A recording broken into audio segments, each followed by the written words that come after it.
Yo, Infinity is here asking Storm, where is my twin brother, Eternity? Where is he? Destroying fabric of space, just entering in this domain. Like, look at that. Storm sent Shongo and Chalk to this pocket dimension. Yes, to where they can't escape anywhere. Manifold and Maggot are both dead now. Like, what is happening? Chapter 10, the Thunder War begins. This is Storm issue 10, and I'm not gonna lie, guys, this was a phenomenal issue. Like, there's just so many things happening at once, and you gotta read everything in Marvel to completely understand what is going on. 4 days into the future, we actually see Bishop pleading to Storm, apologizing. I can't hold it, I'm sorry. And he shoots a laser into the sky.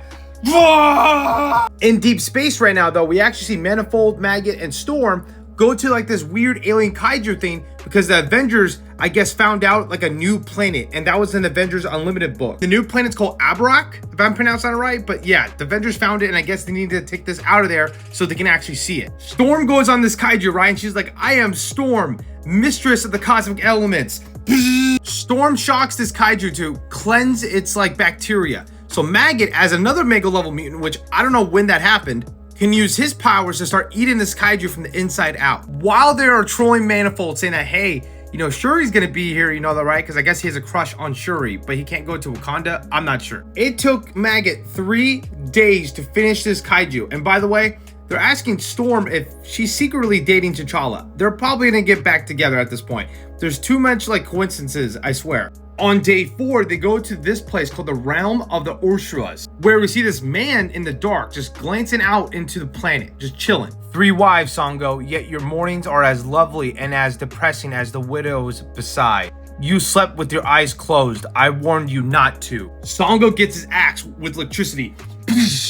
I warned you to not follow me. You came to my homeworld, Storm God, and you hurt my people. I warned you, and I told you not to mess with me. I did nothing to you. Storm, or I should say Eternity, hits the ground and says, you cut my hair. Shongo is like, do you really think you could take all of this on me just by yourself? And Storm's like, no, I don't think so. But I also have to rethink about how I attack people. Because back in the day, I wasn't as powerful, and I had to use more of my skill and my wit, more than the power that I had in my body. Storm says, I am not alone, and Maggot is here and punches Shongo in the face.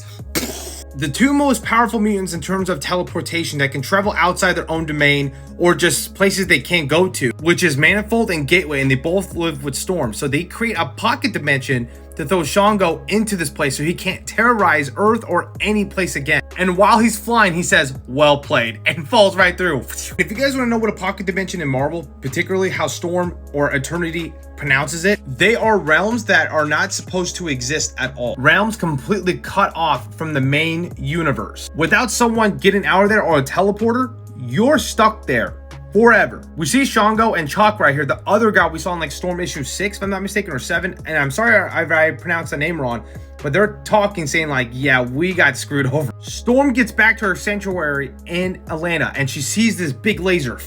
That big red laser was actually Bishop, and Storm travels there to see Jaden, this is the girl who blew up part of Oklahoma City with her nuclear power. Storm, I guess, this whole time has been watching over her, or letting Bishop watch over her so the government doesn't take her away. I'm so sorry, Storm, this is all my fault.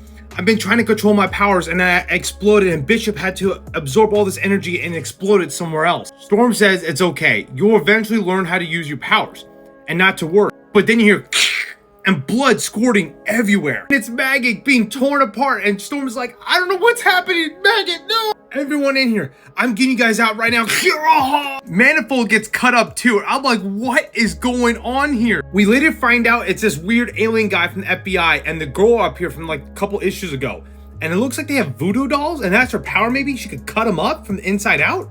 Like, what? Since they figured out that Jaden girl who blew up Oklahoma City was with Storm, they want to take them all out for crimes against humanity, I guess, for the United States, because he works for the FBI. Down here, though, we actually see panels of Silver Surfer, and it looks like Silver Surfer Black, maybe? I'm not sure. This probably takes place a couple issues ahead of the death of the Silver Surfer, if I had to guess. Then we see Galactus hit the ground, with those 2 FBI agents hitting the ground as well, like, looking around like, what is going on? Like, explosions everywhere. And it's Infinity walking right through like a pocket dimension like this. What's going on? It's a drape, yeah. The World Eater Galactus and his herald had given me no satisfying answer after I saved him from the Black Winter in the future time. So now we know that was in the future. Affinity is here because she wants to know what is going on with Aurora Monroe. Where is my twin brother? What have you done with Eternity? I'm like, yo, what is going on? Has Storm fully controlled Eternity here in this instance?